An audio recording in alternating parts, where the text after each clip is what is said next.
When you picture a superhero, who do you see? Batman? Superman? Spider-Man? The Hulk? Thanks to a growing collection of data, we know that our cultural icons are not consistent with what we look like as a country. This fact extends to virtually every form of mass media in the States.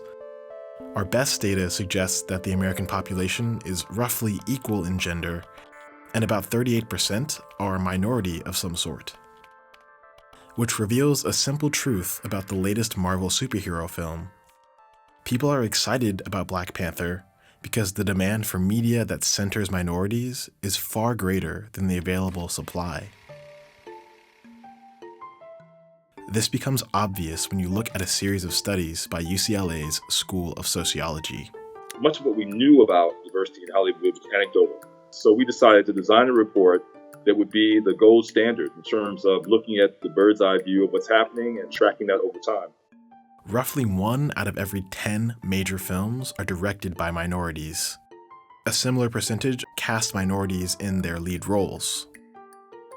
And even fewer of these films are written by minorities.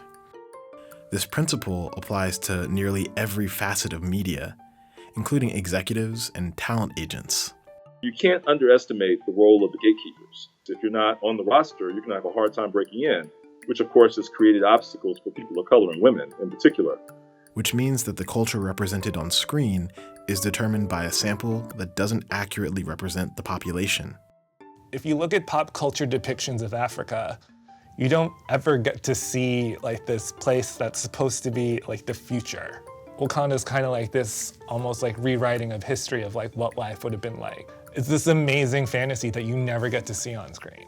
Black Panther is all about representation. It centers the story on women and people of color, and the representation matters to young people, and they're the future target audience. The minority share of the population was relatively low in 1970. But today, nearly 40% of the US population is in a minority group. And that percentage is only expected to increase. The genre doesn't matter.